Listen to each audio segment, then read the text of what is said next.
Aqui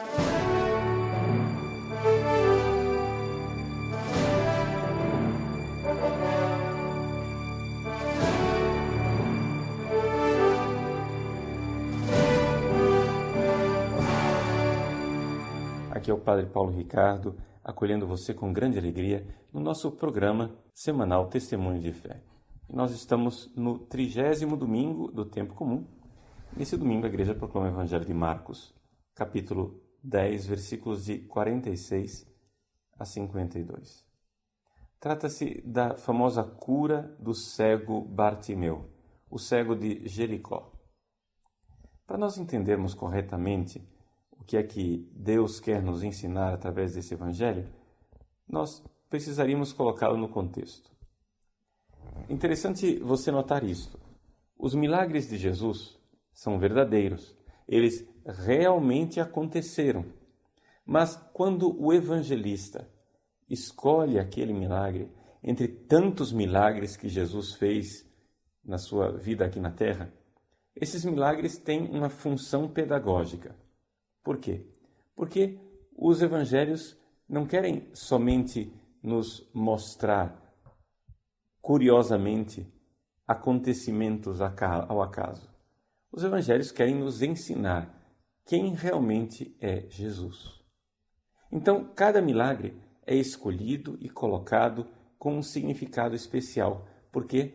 Porque nos evangelhos o milagre é um sinal. E um sinal carece de interpretação. Nós precisamos abordar cada milagre que é contado e nos perguntar, através daquele fato histórico que está ali narrado, o que é que o evangelista quer nos ensinar? E não somente o que é que Deus quer nos ensinar. Então, a cura do cego de Jericó, nesse contexto, se reveste de um significado ainda mais profundo do que simplesmente o fato de que Jesus é alguém que tem o poder de restituir a visão às pessoas. Vamos então colocar o Evangelho desse domingo no contexto. Pois bem, nós temos uma secção do Evangelho de São Marcos muito bem definida nos capítulos 8, 9 e 10 do seu Evangelho. Essa secção inicia lá atrás, no capítulo 8, versículos de 22 a 38, quando São Marcos nos narra a cura de um outro cego, o cego de Betsaida. Então, você já está entendendo. Essa secção ela inicia com a cura do cego de Betsaida e se conclui com a cura do cego de Jericó. Duas cegueiras. E tudo que vai ali no meio é como se fosse um grande processo pedagógico em que Jesus quer nos mostrar que realmente nós estamos cegos e precisamos de cura. Lá atrás, na cura do cego de Betsaida, nós vemos no capítulo 8 que Jesus está chegando na cidade, assim como o evangelho desse domingo. Jesus chega em Jericó. Lá atrás, no capítulo 8, Jesus chega em Betsaida. Algumas pessoas trazem, então, um cego, pedindo que Jesus o toque e cure. Vejam, é interessante isso. As pessoas trazem o cego, enquanto no nosso evangelho, o evangelho desse domingo, o contraste é bastante grande. É o cego quem ouve falar que Jesus está passando e ele começa a clamar. As pessoas, pelo contrário, tentam dissuadir o cego, tentam convencê-lo a que deixe Jesus em paz. Vejam a atitude completamente diferente dos dois cegos. Pois bem, Jesus, lá atrás, no capítulo 8, toma o cego pela mão e leva-o para fora da aldeia, para fora da multidão, para ter um relacionamento com ele. E é mais ou menos isso que Jesus começa a fazer nesse capítulo 8. A partir do capítulo 8, Jesus toma os seus discípulos, que já têm fé, mas uma fé que está começando, e tenta ensinar para eles que eles precisam não somente reconhecer que ele é o Messias, como Pedro fará logo em seguida depois da cura do cego de Betsaida. Mas eles precisam entender que Jesus também é o servo sofredor, aquele que irá morrer na cruz e ressuscitar para nos dar a salvação. Então a cura do cego de Betsaida, lá no capítulo 8, tem um simbolismo bastante forte. Jesus impõe as mãos naquele homem e o toca, mas toca como? Ele cuspiu e coloca ali o seu cuspe nos olhos. Ou seja, é o conteúdo da boca de Jesus, é a sua palavra. É a palavra de Jesus quem vai curar aquele homem. Mas a palavra de Jesus, que é eficaz, não encontra uma resposta imediata. O homem que foi curado olha ao redor e diz: eu vejo homens, mas não os distingo bem. Parecem troncos de árvore a andar de um lado para o outro. Então Jesus põe a mão outra vez e o homem então recupera a vista perfeitamente. Isso aconteceu lá atrás, no capítulo 8. E é exatamente isso que Jesus irá tentar fazer conosco durante todo o capítulo 8, 9 e 10. Jesus nos cura de nossa cegueira em primeiro lugar, quando nós vemos que Ele é o Messias, que Ele é o Cristo, o ungido de Deus. No entanto, é necessário que esta fé cresça, porque a cura da cegueira não é completa, enquanto nós não entendermos que nós precisamos realmente abraçar com Ele a nossa cruz, e que Jesus irá morrer em Jerusalém para nos salvar, e que existe no sofrimento, acolhido e vivido com fé, uma verdadeira redenção. É por isso, meus irmãos, que nós precisamos aqui nos dar conta desta graça de Deus que é ter fé. A graça que progride dentro de nós, no nosso coração, quando nós vamos crescendo na fé. E neste ano da fé, um pouco como Jesus faz, o Papa Bento XVI quer nos tirar do meio da multidão para que nós, que temos fé, que já enxergamos alguma coisa, aprofundemos essa fé e paremos de ver os homens como árvores que caminham.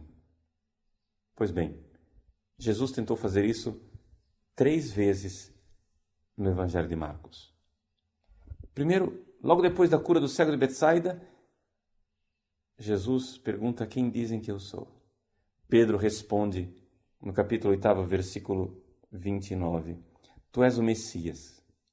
E Jesus, então, aceita essa profissão de fé. Mas logo em seguida, no versículo 31 e 32, Jesus começa a explicar e a dizer que ele irá morrer. Pedro não aceita isso. E Jesus o chama de Satanás. Vejam, a primeira tentativa de Jesus de fazer com que as pessoas compreendessem o que é realmente a sua missão. No capítulo 9, Jesus toma Pedro, Tiago e João, se transfigura diante deles, na esperança de que eles finalmente escutem alguma coisa do que ele realmente está dizendo. A voz do céu, a voz do Pai, chega e diz: este é o meu filho, muito amado, escutai-o. Esta é a mensagem de Deus. Nós precisamos escutar Jesus. Nós precisamos daquele cuspe que sai da boca de Jesus, daquela palavra que irá curar a nossa cegueira. No entanto, nós temos ouvidos moucos para esta palavra. É assim que Jesus desce da montanha, mais uma vez tenta ensinar os seus discípulos, mas eles começam a discutir. Capítulo 9, versículo 31 e seguintes, começam a discutir quem deles é o maior. Pela segunda vez, Jesus prevê a sua morte, mas eles não entendem. Finalmente, chegamos no nosso capítulo 10, em que Jesus tenta pedir a eles que entendam mais uma vez. Jesus fala novamente, capítulo 10, versículo 32, que ele irá a Jerusalém para morrer. Mais uma vez, Tiago e João, os próprios discípulos que foram com Jesus no Monte Tabor, pedem para ocupar os primeiros lugares e nada entenderam.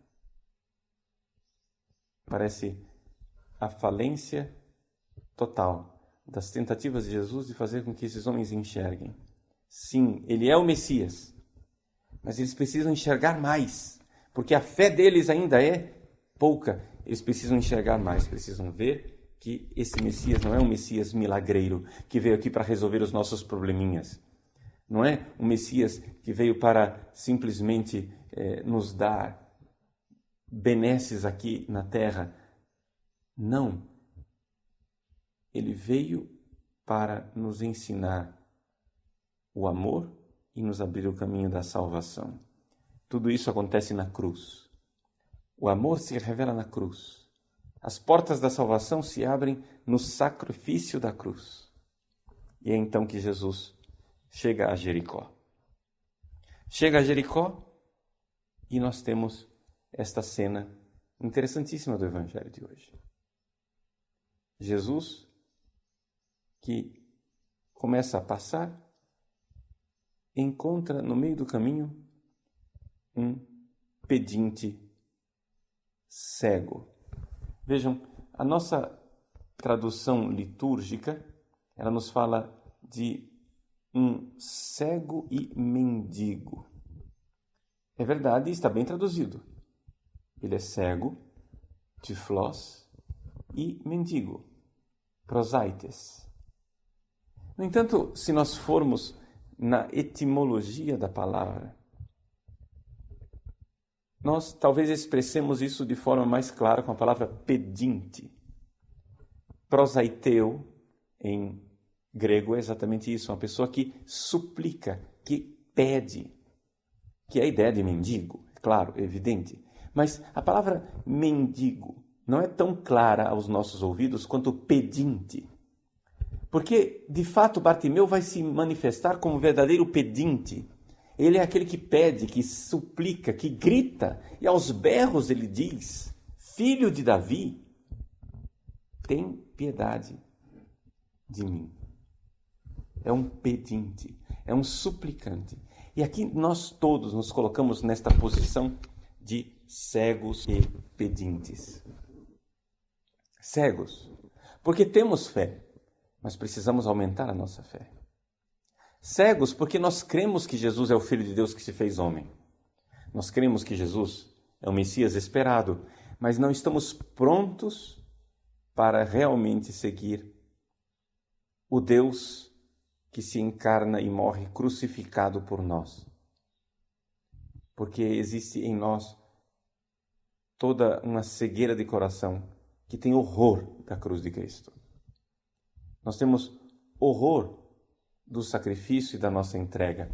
Se nós formos olhar neste capítulo 10, essa cura do cego de Bartimeu foi antecedida por aquela famosa história do jovem rico que nós lemos há 2 domingos atrás. O jovem rico, ele era muito apegado, ele tinha grandes dificuldades. Embora ele seguisse o Evangelho e seguisse os mandamentos de Deus desde a infância, quando Jesus pede que ele deixe tudo para segui-lo, vai, vende tudo que tem e me segue, ele se afasta entristecido. Por quê? Porque era muito rico. Nós vemos aqui, no Evangelho de hoje, o cego Bartimeu, que é mendigo, é pobre e consegue, na sua pobreza, muito mais do que aquele jovem rico. Bartimeu tem essas duas qualidades de mendigo, pedinte. Primeiro, ele é realmente um pedinte, ele é um insistente, não é? Ele quase que está ali amolando a paciência. Filho de Davi, tem misericórdia de mim. A multidão pede que ele se cale, mas ele não cala. Ele grita cada vez mais. Parece que a dissuasão, quanto mais as pessoas dizem a ele que não faça, mais ele faz. Jesus o ouve. E mais uma vez ele pergunta a Jesus: o que queres que eu faça? Versículo 51. Essa pergunta Jesus fez também lá atrás a Tiago e João. E eles pediram para ocupar tronos à direita e à esquerda. O pedinte, o mendigo, Bartimeu, só pede uma coisa: ter fé. Sim, enxergar verdadeiramente. Mas vejam que esta fé ele já manifestou. Como que ele manifestou? Vejam o versículo 50. O versículo 50, vamos começar no versículo 49, que fica mais fácil de entender. Ele diz, Jesus disse, chamai-o. Eles o chamaram e disseram, coragem, levanta-te, Jesus te chama. Versículo 50. O cego jogou o manto, deu um pulo e foi até Jesus. O cego já mostrou que ele tem fé. Ele jogou o manto. Ao contrário daquele jovem rico que não quis deixar as suas riquezas, o cego jogou fora o único manto que ele tinha para se cobrir no frio. Ele, que era um morador de rua, por assim dizer, cego e pedinte, ele que tinha somente o seu agasalho, o seu manto para se proteger, ele larga tudo que tem, dá um pulo e vai na direção de Jesus. Quem de nós já viu um cego dar um pulo? É interessante esse detalhe do Evangelho. A confiança dele, ele pula, ele deixa tudo e pula, como quem pula nos braços de Cristo. Ele já mostrou que tem fé. Ele já mostrou que enxerga muito mais do que aqueles que estão ali ao redor. O que queres que eu te faça? Pergunta Jesus. Mestre, que eu veja. Jesus então diz, vai, tua fé te curou. Esse versículo 52, ele é importantíssimo, porque se nós formos olhar ao pé da letra, o que Jesus está dizendo é vai, tua fé te curou, mas é também vai, tua fé te salvou. Jesus usa o verbo sozo. Sozo em grego quer dizer curar e ao mesmo tempo salvar. Este verbo se encontra aqui muito claramente com este sentido ambíguo, com esse sentido, poderíamos dizer, duplo. Salvar e curar. Jesus cura o cego Bartimeu, mas também salva. É a fé de salvação, mas uma fé que está ali acompanhada totalmente das obras do Bartimeu.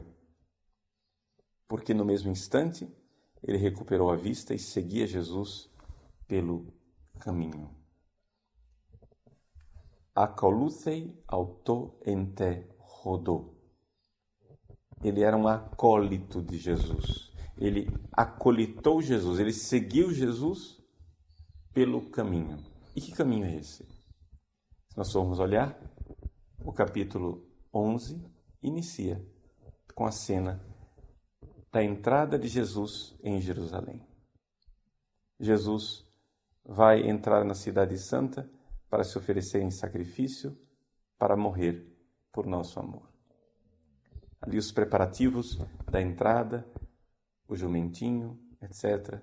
Depois virá a última ceia, virá a morte no Calvário e a ressurreição no domingo de Páscoa. Vejam, na verdade, o comentário que eu fiz desse evangelho, um comentário que alarga o evangelho de hoje e dá um grande voo. Sobrevoamos, né, esses 3 capítulos que nos acompanharam nas últimas semanas para entender o quadro geral, o todo daquilo que nós meditamos nessas últimas semanas. Nesse quadro geral, o que é que nós objetivamente experimentamos? Uma progressiva cura, uma tentativa de Jesus de progressivamente curar a nossa cegueira. Já estamos vendo as coisas, temos fé, mas ainda não estamos curados totalmente porque estamos vendo homens como árvores.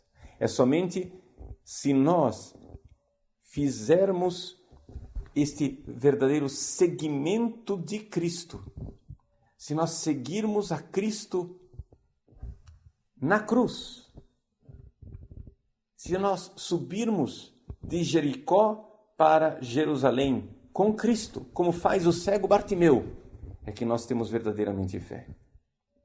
Neste ano da fé, nós somos chamados realmente a fazer isto. Nós aqui temos essa escolha.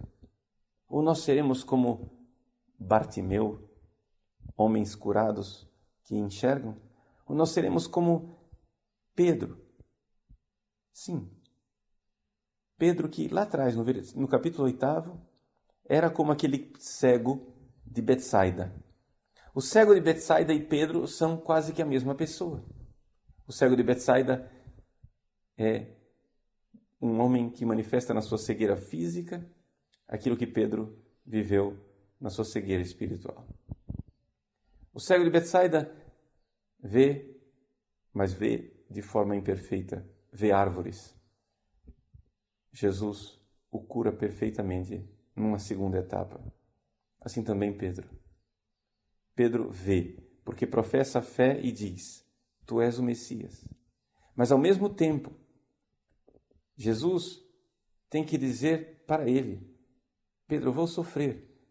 Pedro não compreende, ele ainda está vendo as coisas turvas, como árvores. Então Jesus diz aquela palavra dura para Pedro e diz para nós: vai para trás, Satanás. Vai para trás aqui quer dizer: Pedro, segue-me. Como o Bartimeu que se tornou meu acólito, como o Bartimeu que se tornou o meu seguidor, como Bartimeu que se colocou atrás de mim e me seguiu. Também você, Pedro, você tem que me seguir. Você tem que vir atrás de mim.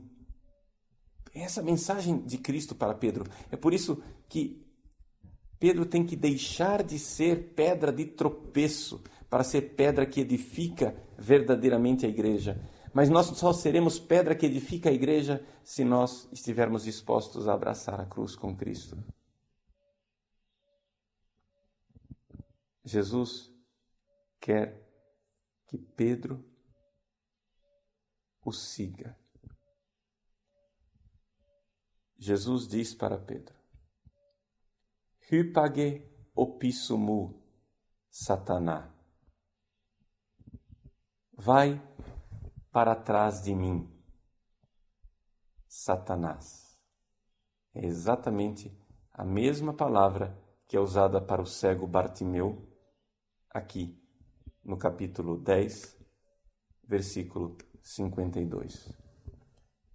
Bartimeu também segue Jesus. No capítulo 10, versículo 52, Jesus diz assim: Hypage, repistissu, sesukense. Hypage, a mesma palavra usada para Pedro. Essa palavra pode dizer afasta-te, Satanás, ou então vai, Satanás. Assim como ele diz aqui para Bartimeu: vai, Bartimeu, tua fé te salvou. Vai. E ele segue Jesus. Ele começou a ver e seguiu Jesus. Também sejamos nós curados de nossa cegueira. Nós que, como Bartimeu e como Pedro, somos cegos e mendigos, peçamos, sejamos pedintes de Deus. Peçamos nesse ano da fé a fé, para que não somente enxerguemos turvamente, mas claramente, e abracemos a nossa cruz seguindo para Jerusalém. Deus abençoe você. Se una ao sacrifício de Cristo na cruz, na Eucaristia desse domingo. Se ofereça a Deus. E você então estará celebrando o ano da fé da melhor forma. Abençoe-vos o Deus Todo-Poderoso, Pai, Filho e Espírito Santo. Amém.